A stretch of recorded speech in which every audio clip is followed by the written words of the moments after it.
Hello and welcome to what I believe is the dumbest taxi driver in the UK. And this is my personal experience.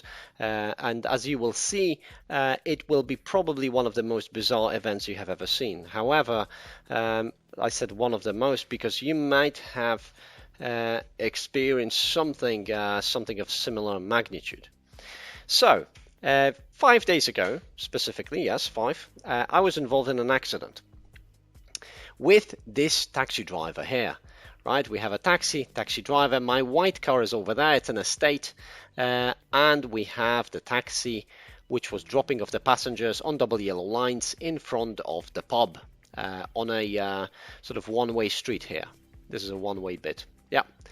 And what you can see straight away is what you may assume, yes, this is the event. So basically, one of the female passengers who I believe, well, at least acted intoxicated, abruptly opened the doors right into the side of my car, which is parked there now. But luckily, I don't know how I managed to capture another car passing by. So she opened the doors right into here, cutting my wing mirror clean off, damaging this panel and the doors and a bit of the window a bit, but it didn't break. So what we're going to see is the case of stupidity on the part of this guy and how he attempted to commit fraud, insurance fraud that is, which obviously is probably going to bite him back in the next few days when this investigation ends. Now, to tell you straight away, it's been 5 days since the event. Yesterday was the fourth day, and on the fourth day I received a call and an SMS, I'll show you the SMS, from his insurance company saying that he accepted liability, and the insurance company, his insurance company, explained to him that he is at fault and he's liable and there is no way of getting out of it. However, that didn't stop him 2 days ago from attempting to commit a fraud, which I have evidence of because he sent it to me. So, let's see. We have his car, I'm driving past, passenger opens the doors, damages my car, I park up there. This is a good Samaritan, by the way, this is the witness. This gentleman was kind enough, he was in a taxi as a passenger behind my car at the time, and he told the taxi driver to stop, and he volunteered as a witness. Now, since it was my first time in an accident, I didn't know I need a witness, so I did ask him, do I need a witness? And he said, well, probably yes. Nevertheless, so when you're involved in an accident, first thing you should focus on is to make sure you have a witness. And I will be trying to kind of make them yellowish, right? So we know what we've gone through. Exchange phone numbers with people at the site, call them on the spot to make sure that they have your details. Yes, if possible, ask them to take pictures as well. Right, and this is very important to ask them to take pictures. Now let's look at the damage of his car first, because this is going to be important, because this is one of the points where he was going to try to commit fraud. Now, as you can see, these are the panels on the side. There are no damages whatsoever here, because obviously I was at a certain distance from the car, and when the passenger opened her door, she hit my car, pieces of my indicators from the left wing mirror. So she opened the door. So there are no damages here, and this is extremely important event here that I'm mentioning first. But let's have a look at a few other things, right? So let's have a look at the damages to my car at the time. Okay, so this is my car. Obviously, the site of impact is somewhere around here or here. It's hard to say now. And we have damage here, and this is damaged. Trim also is bent, and there is a smudge here that couldn't be removed on the window. Let's see the other one. This is the other perspective. Oh, there's the smudge here from the paint, and here is the moment of impact. So obviously I do have a video, CCTV video, which I'm going to leave for the last as a treat for you guys watching this. So let us close the video. So now we see what kind of damages were inflicted on my vehicle. And now, like I said, I've never had an accident. I always kept my car in a pristine condition, and now it's going to have a category on its record, and probably it's going to lose some value later on down the line, which will obviously impact my my resale price, which is sad, but yeah, but it is what it is. exchange the phone number with a taxi driver. Naturally, this is standard. Yeah. Now, take the photos of the taxi all over the place. And I'm not kidding. Start taking photos all over the place, because this photo, in one way or the other, even though it were other circumstances that really kind of proved his fault, this photo was important, because on the base, he's not aware that I have a photo like this. And since the case is really closed now, he's never going to be aware of this photo. But this photo would have been a top evidence in court or in any case. So that's why I say take the photos of all parts of the taxi vehicle. High resolution with geolocation enabled in your phone. Yes, this makes you then invincible as to what happened during the accident, when it happened, and so on. Now, even though there are no injuries to the people, yes, and I was traveling at the time with my 7 months pregnant wife, who wasn't injured. She was a little bit stressed after the event at home for probably 2-3 hours, but that's the only thing. There were no body injuries or anything like this. So call the police. You get a police incident number, and this is super important. You have to do this. I mean, at least I would advise you to do it. Yes, remember what you are creating here is a timeline of events, and the more details you have, if you're convinced of your sort of innocence, the better for you. Straight away after that, you contact the insurance company. You tell them that you have reported this case to the police, you explain to them what happened, and you provide them with a police incident number. That adds a lot of seriousness to your case. Now, obviously, if you haven't exchanged the insurance information with a taxi driver, you can do it on site, or you can do it at a later date. Ensure that you have the taxi driver's number. Yeah, so when he gives you the phone number, you dial and call him, and make sure that his phone responds to the call, which it did in my case as well. Yeah. So, but in my case, interestingly, the taxi driver decided to. Well, this was basically, I messaged him on the night of the event with my details. So by law, you are obliged to provide your details, your home address, your name and surname, your insurance company, or your insurance company sort of reference number for your insurance certificate or insurance account, what have you. And it's been 3 days since the accident at the time, and he did not provide me with anything. So I have sent him a polite message on WhatsApp. And write messages, by the way, type them. Do not record them, because typing them, you can screenshot it and you can have extra evidence in case the taxi driver starts playing around and starts playing games, which was the case in my case. So anyway, this we can leave for later. Right? Go to local businesses for CCTV cameras. Well, technically, that's what you should do within the first 24 to 48 hours. You go to the local businesses, get CCTV cameras. Under the GDPR, you are allowed to request and obtain the videos which involve you or your vehicle. Now, it's up to the businesses when it comes to redacting the videos or redacting individuals in the videos and so on, just to keep them anonymous, unless their faces cannot be seen. So anyway, this is your right, and you should do it, because remember, the businesses will overwrite the camera, sort of their hard drives, so you have to act quickly. Now, 3 days later, like I said, I have contacted the taxi driver again and politely explained to him that he hasn't shared his details with me yet. And I've waited for probably around 8 to 10 hours, and then he contacted me. And the message is quite bizarre. And this is the message. Hi, I spoke to your insurance company, and the SAD, I think they said, is not accept claim. As you know, you hit my door and my side rear. I didn't see in the night of the accident. In morning, I saw that is mine. You hit my side before you hit my door, and they told me I don't need to give my details. Hove to go to my insurance company and claim my car was stopped in the time and hit me. That was your fault. If I don't know how you say it's not your fault, you won't claim from your insurance, is your choice, but it was your fault, doctor. Right. Notice something very bizarre. He did send me the picture of the damage to his car, this is the picture he sent me. Obviously, I have this picture from the night of the incident, but this picture is taken 3 days later, I think. Now, this is another picture he sent me, right?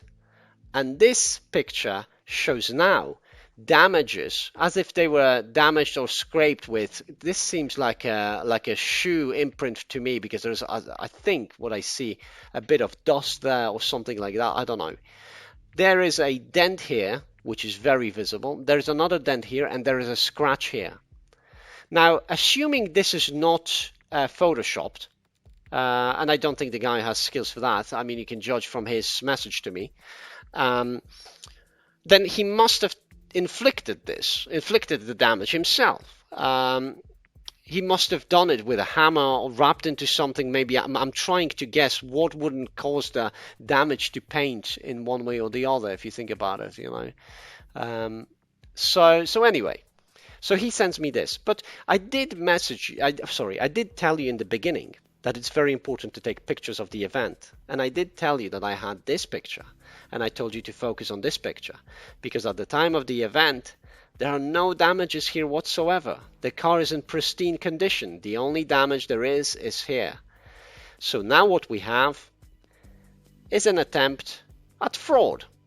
Yes, so he's trying to lie his way out of it, and he claims that I have apparently somehow, by some miracle, hit him here without smudges of my white paint, without damages to my bumper, and this is bizarre. I mean, the story is it's a comedy. Yes, it's a comedy that I will be telling other people for the rest of my life, I guess, because the more I repeat it, the more it just stays in my head.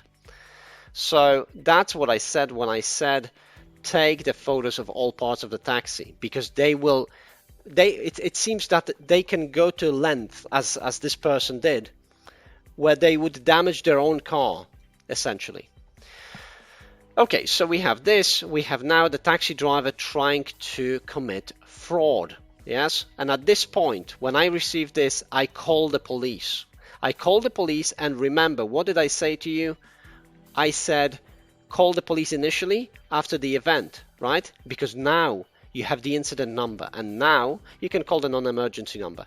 And now what you can do is you can follow up with your initial incident number, and you can tell the police that the case has been developing, right? And the police, obviously, they know a lot about the taxi drivers. At least that's what the police officer told me, or made me feel like.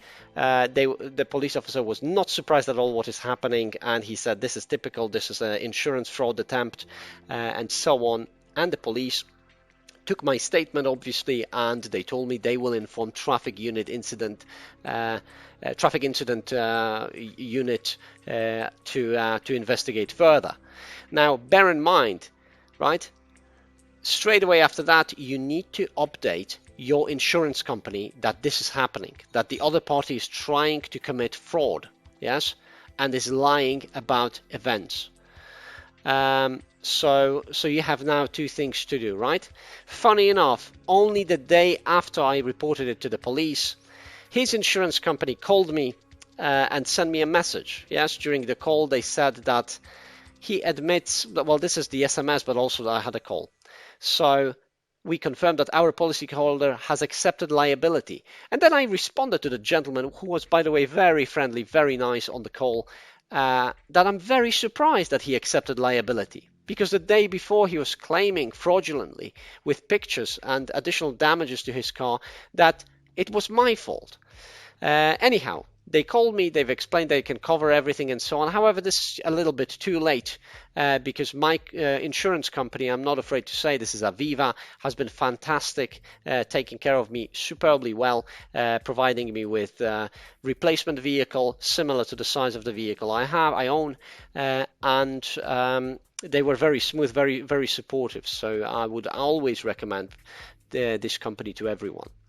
So this is the case, right? And obviously my car is being fixed. It's going to take around probably a week to have it sorted because of the parts that needs to be sourced and so on. and I'll get it back. However, with I assume what it's going to be the category, the damage category, as we have here in the UK. I did say that I'm gonna give you a treat, and here is the treat. Here is the video, right? Here is the taxi, double yellow lines. One car will pass, another will pass, and then my car will be the third, somewhere around here. So watch as the door here will open. And here is my car coming. There we go. And the door opens. Bang. And it opens. And once again.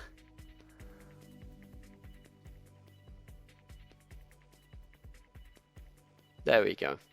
Right, notice the taxi driver jumping out of the car, and the car will start rolling down. So it wasn't even park braked on the parking brake. See, he's rolling down and he panics and he jumps back to the car to stop it. So there we go. The situation really is bizarre, but it's not as such bizarre, the situation itself here, but what happened after that and the events of that were created really by the fraudulent taxi driver.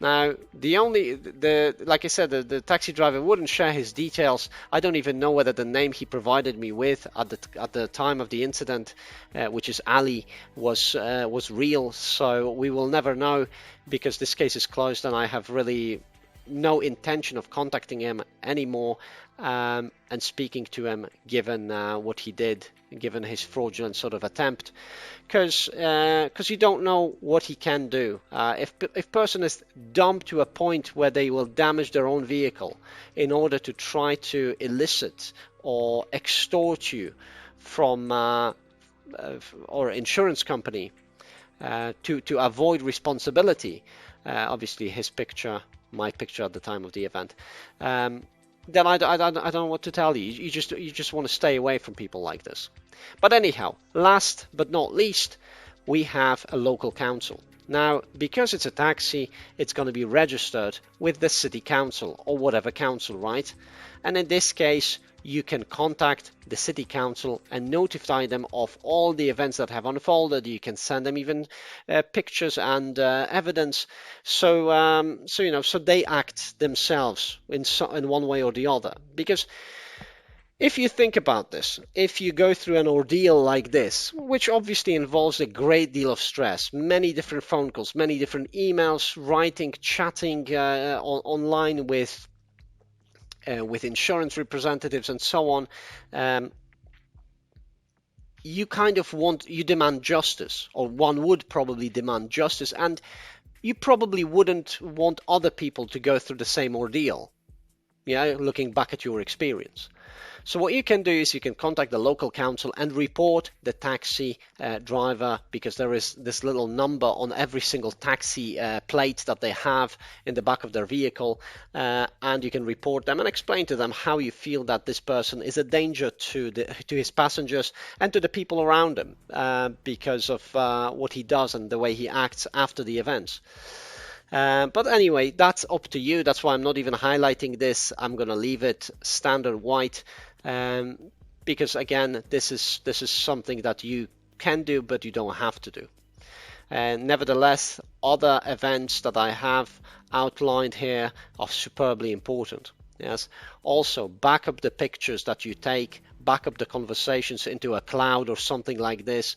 So in case your phone gets broken in between the event, or from the moment of the event onwards, at least you have all the evidence just in case. Anyways, I'm gonna leave you with a video once again, and I'm gonna shut up because my wife is probably annoyed because this is the second time I'm recording this video, because the other time it just failed at one point. So there we go, a car door. The guy jumps out, his car rolls down. No hazard lights, double yellow lines in front of a pub on a one-way street. Thank you for watching.